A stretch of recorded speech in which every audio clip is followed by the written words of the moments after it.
Turns out, leaving today wasn't going to be so bad after all, right? Yeah, storm. I don't know what storm they're talking about. What did you know that we didn't? That's the job of trying to project the weather. No, it's we'll finish practice and make our way to Iowa at some point here today, but coming off a nice win against Minnesota. I was really happy for our locker room. We've had a couple of days of practice. We had a day off. We had to take 2 days off last week because we've got 3 games this week, and get an Iowa team that is playing exceptionally well, and doing that in the last few games without arguably the best athlete in our league in Tyler Cook. So, it starts with Bohannon. With them, they're an exceptional team in transition. They shoot the 3, and then they've got between Bohannon and Garza and Cook, they're a team that is number 1 in the country in getting the foul line. So we've got to be very aware of that. They do it with early post-ups, and this is a veteran team. This is a team that I love their talent. They're all back, and they just continue to progress and mature, and Fran's done a great job, and it's a team that mixes up defenses. We'll see 5, 6 different defenses, and so we've been preparing for that, but very, very good Iowa basketball team. How do you game plan for Tyler Cook, not knowing exactly what or how much they'll use him? Plan for him to play. Very, very, very simple, and if he doesn't, it's not like this is their first game without him. They're very acclimated to not having him, but I would expect him in. You mentioned they get to the free throw line a lot. So does Minnesota, but yet you limited them there. How do you replicate it? Yeah, it's the challenge. It's new night. I thought we were the aggressors against Minnesota. We have to try to establish that mentality again. And it's crazy how it works. When you're aggressive, you foul less, and when you're passive, you reach in and a step late. And Iowa's very, very good at putting pressure on you, like Minnesota is in transition. And we've got to do our job early, and do our work early, and not let them get to their places, their spots.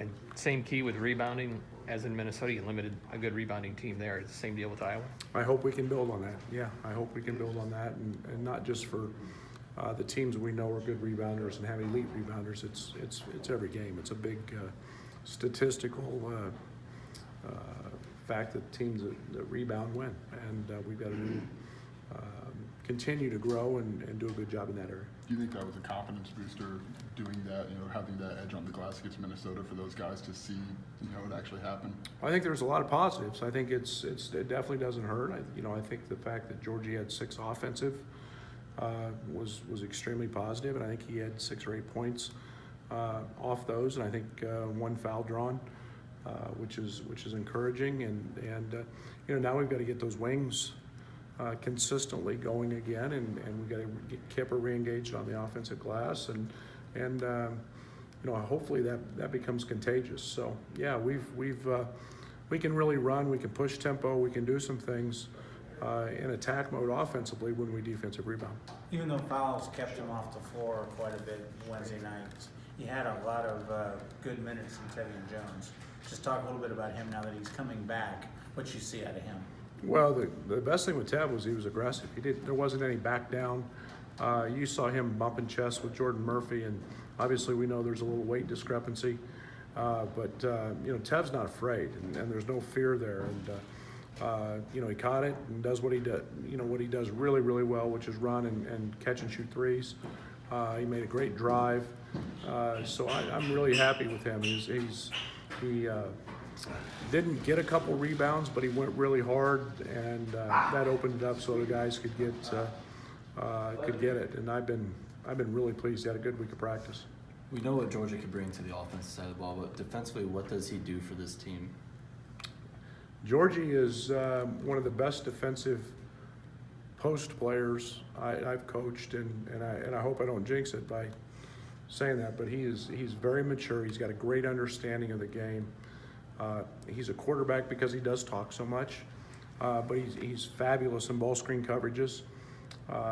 He's got great feet, as we know, and you put that combination together, and he's a guy that is, makes himself a big piece of what we do defensively, and he's the back line of it. And everybody ball screens today, and he's really good at calling out our coverages. He's really good at being in the right place at the right time, and he does a good job of making up for some guys' mistakes. How do you feel he does when he gets switched on to smaller guards, just defending him on the perimeter? Well, I think he's got good enough feet that he shows that he can really guard him. We try to avoid that, but Georgie's feet are really quick and in short bursts, and so he's got good length and he can contest, and you're shooting over 6'9", 6'10" guy with length, and that's something that he's done very well to this point. How much did the depth off the bench you're able to play with the other night help you maybe sustain that energy and that attack?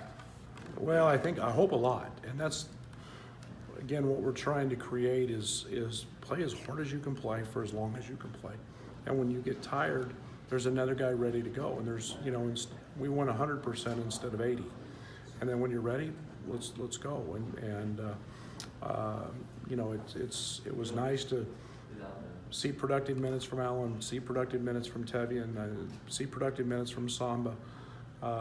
Tyler gave us some minutes off the bench in the first half, and we had Trent in foul trouble, so it was and Kip, so it was really nice to see those guys come in and be productive, and for us to continue to grow. That's a big piece of it. We've seen you guys put together, the first win in conference was obviously Wednesday, but you put together a nice stretch until then. Do you think the perception of this team and the conference has changed in the sense of kind of getting over that hump a little bit and starting to put together wins? Well, I don't know about that. You probably have to ask everybody else that. I think that I think we've been close in so many games that everybody's may look at us and say it's kind of a matter of time, and but it's us worrying about us and what everybody else perceives us.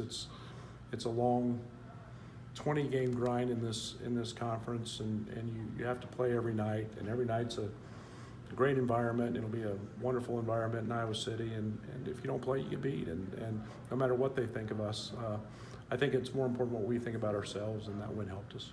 After the 4-12 start, did you feel like there was any sort of self-doubt with yourself, just in terms of feeling you need to make a drastic change to the system or something with the team, or just kind of staying the course and you knew eventually?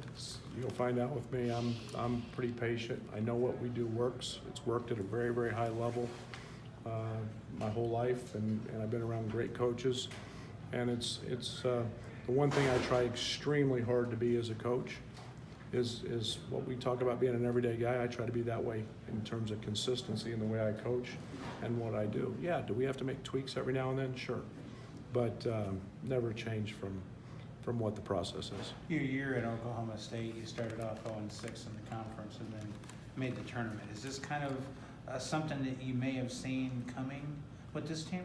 Well, I've seen continued improvement in this team every day. And it was a little bit different at Oklahoma State. That was a veteran team. We lost to, I think everybody was in the top 20 except one of those, and it was a little different there.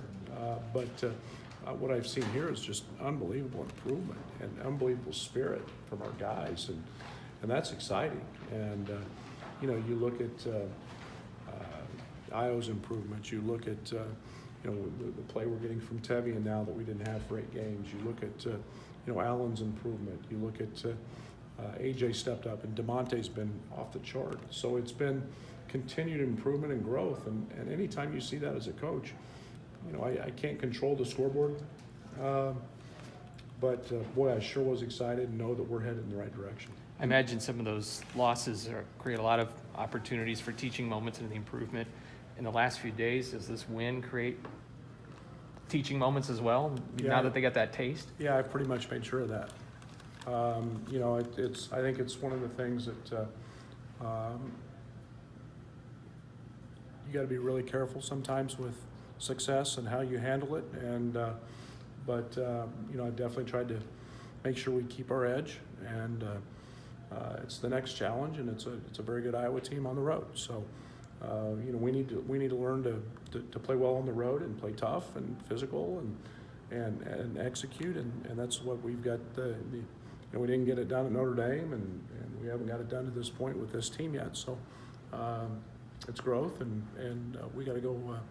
We got to go earn one tomorrow. After Northwestern, DeMonte mentioned that stretch would have maybe broken a lot of teams, specifically young teams, but not you guys. In your history, do you think that to be true, that would have, you know, really got to a lot of other teams? When your character is not very good, yeah. That's why I keep saying I love this team, this character of this locker room, and these guys. I mean, these are high character guys. These are guys that aren't used to not winning, but they're also good human beings, good people who have a lot of pride, and they keep showing up every day. And man, I'm excited to get up every morning and wake up with a smile on my face because I get to coach them. And they're good, really good people. And we continue to fight. And you're probably right; it would have broke a lot of teams, but not this one. And this one keeps on establishing some leadership, establishing some inner confidence because they keep working, and that's all a coach can ask for. Do you feel like the win kind of validated just the work and the painstaking process of that 4-12 start? I don't know if validation's it. I think it's a good feeling to have a exciting locker room and to get that feeling. And you know, I think validation comes maybe at the end of the year.